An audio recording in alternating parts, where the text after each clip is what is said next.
Hi beautiful souls, we're going to do a reading for the collective today. This is going to be a garden spread, just to sort of be checking in on where we're at. We're going to use the Moon Baby Tarot and the Begin Oracle here. So this garden spread is what we are needing to seed in to our garden, what we're needing to release. If you look at it like a garden, you pull out the weeds, you turn the soil, and you plant in the seeds. So what are we needing to seed in? What are we needing to remove, to weed out, to release in order for us to really grow? What are we needing to let go of? And then what are we needing to nurture? If you're thinking about those plants, what needs to be nurtured in our life to be bringing about whatever it is that needs to come into fruition, you know, the harvest, when we think about that. And then what will the harvest be? Okay, so we're doing this reading for the collective, for whoever this may resonate with, aligning with your highest purpose, aligning on your path, aligning with divine will and the will to good, and aligning to uplift, to heal, to nourish, and bring joy into whoever this message receives. Is received, do the garden spread of what we are needing to begin with, to seed in. What are we needing to seed in?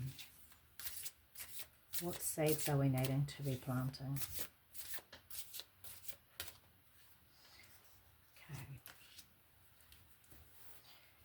Okay, the next one is what we're needing to release.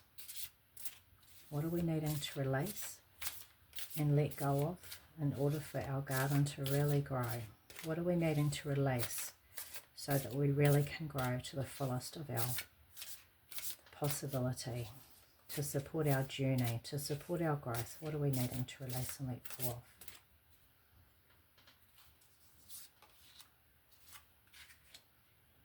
Okay. And what are we needing to nurture?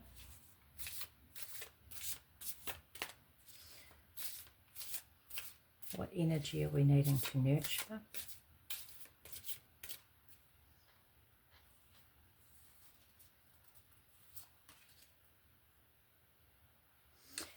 And what will the harvest be?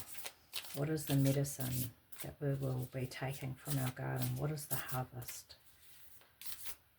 What is the harvest for our highest purpose? What is the harvest moving forward?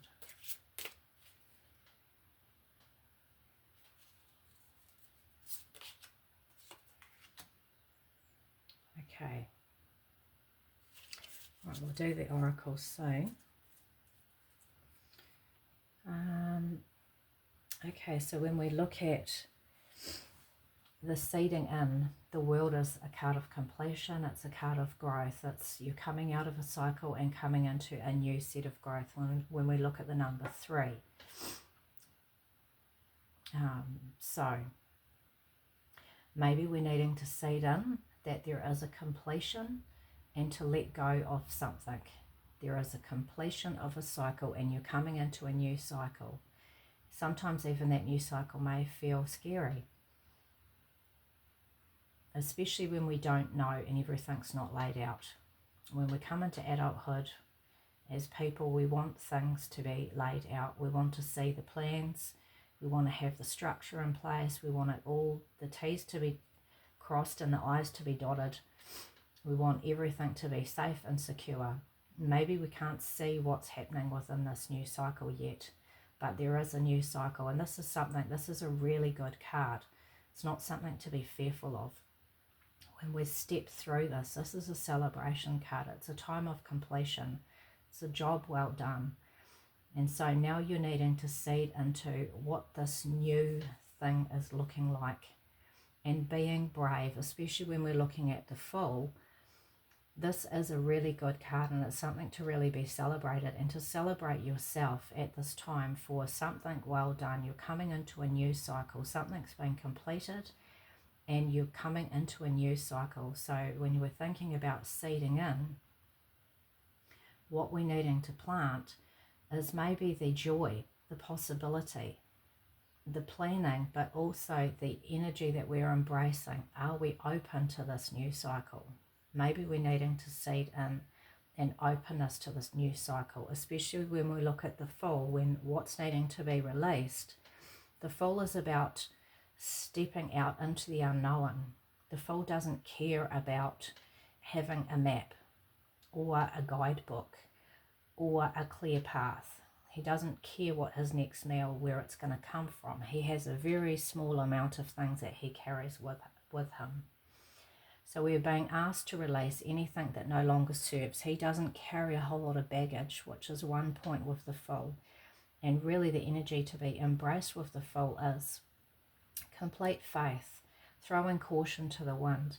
So when we look at it within the spread of what we're needing to release, is there an aspect where this is a really difficult card to sit with, where being brave, throwing caution to the wind is something that you struggle with, where we like things to be mapped out?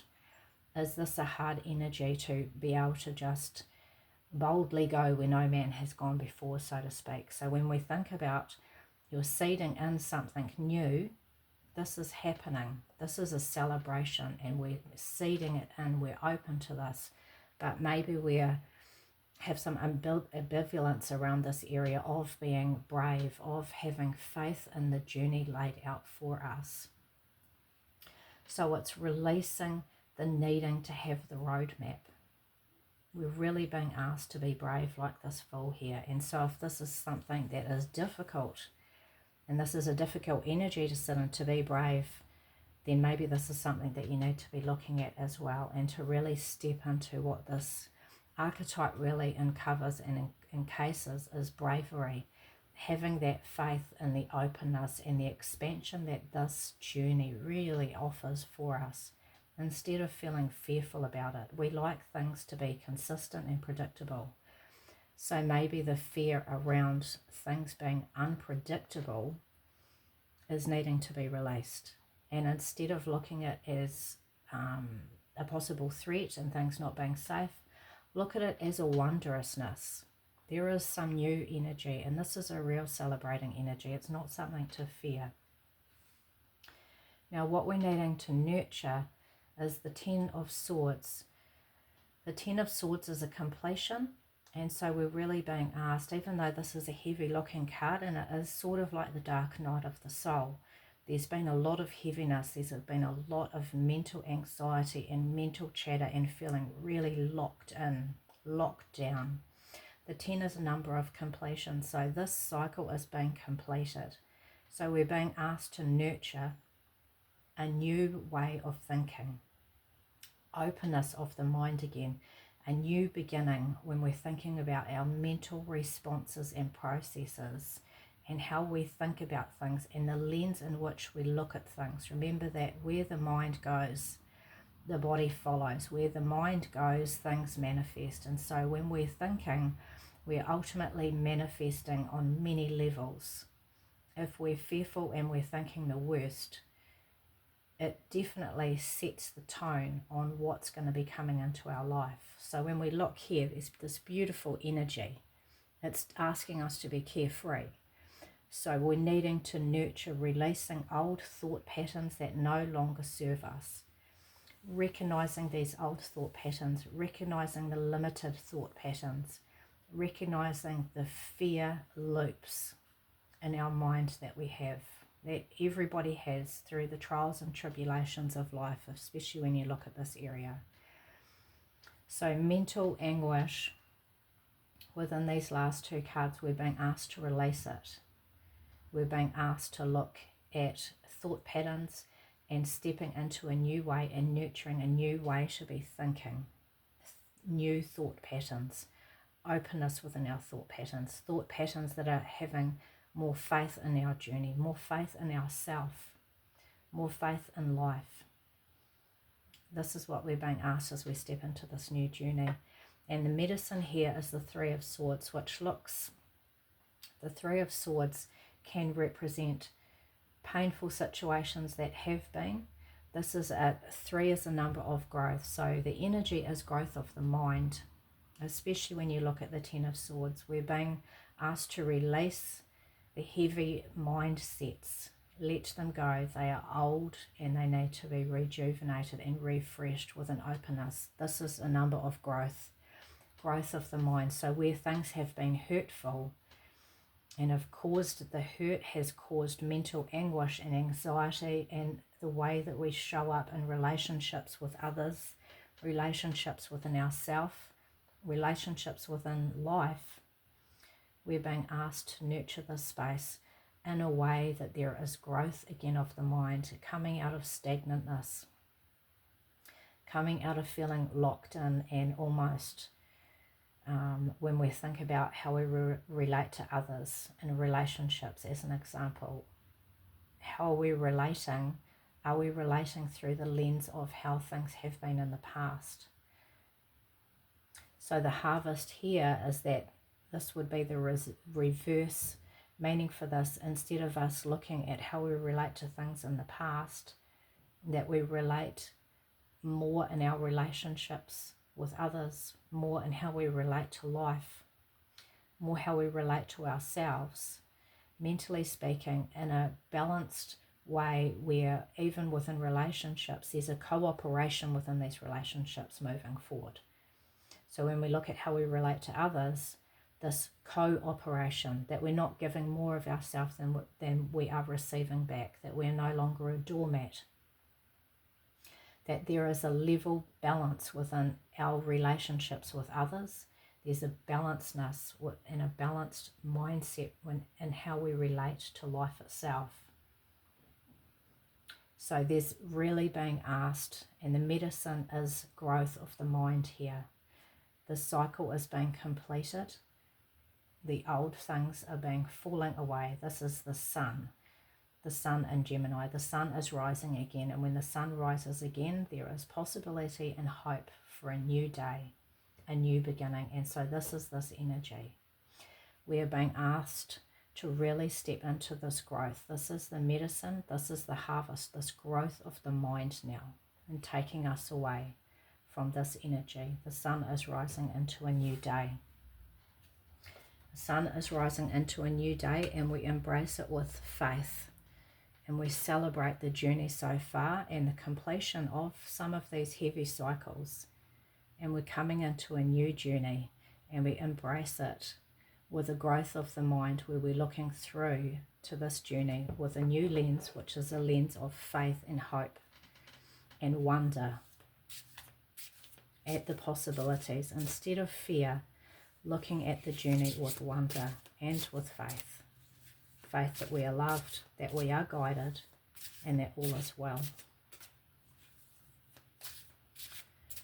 Okay, so I'll just do a clarification, final clarification for this reading today. What is our final clarification to uplift and support and bring extra clarification in this reading today for our highest purpose?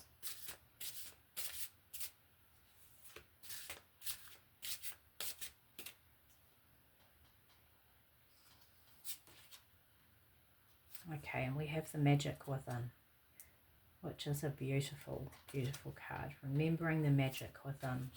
So we look at the psychic eye and trusting in your psychic eye to not lead you astray. So when there's fear around wanting that roadmap, you need to be trusting in your psychic eye that you have the ability, you have that psychic ability, you have that intuition, you have the inner guidance, the inner compass to be able to go forward here, and all is well. So it's trusting in your intuition to not lead you astray. It's having more trust within yourself that you've got this, and this is something you could create a mantra around this. I've got this. I'm going to be stepping into my intuition more than this loop of what has been in these old lenses of looking and thinking. I'm going to step more into my psychic eye, my intuitive self, and trust that all is well. I've got this. I've got this journey. I've got this new cycle, and I celebrate it, and I'm excited about it. I no longer am going to let fear rule me into new beginnings and new growth, and the sun offering me this new opportunity, this new day rising. I'm going to have faith in this journey, and I'm going to be excited about it. This is how I look at it. And again, the magic is within. When you look at the owl, symbolizes the owl knows. The owl can fly and see in the dark. So even when you think about it, you know, walking in the dark, it feels scary. Just like taking those bold steps of faith feels scary. It feels like we're walking in the dark when we don't have the roadmap, when we don't have a light to shine the way. But it's knowing that you actually do. You actually do when you think about trusting your intuitive self and take this energy of the owl. The owl knows how to see in the dark. It knows how to navigate its path. The magic within you will navigate your path. It will navigate your path. And then just one last thing, when we look at the roses,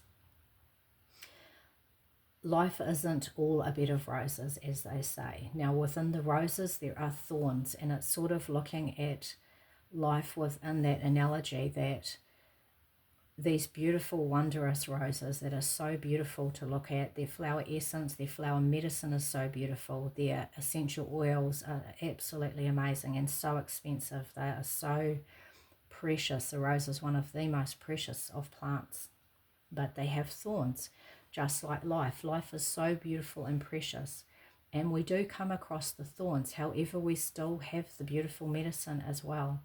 And so how do we look at it? Is the glass half full or half empty? We can look at the roses as just seeing the thorns, or we could look at the roses as seeing the wondrous medicine, and we realize that they are both. And we're okay with that. The magic is within. It's embracing the both, the challenges, and looking at it as not being something to be fearful of. Sometimes life is a challenge. It's not always guaranteed to be easy.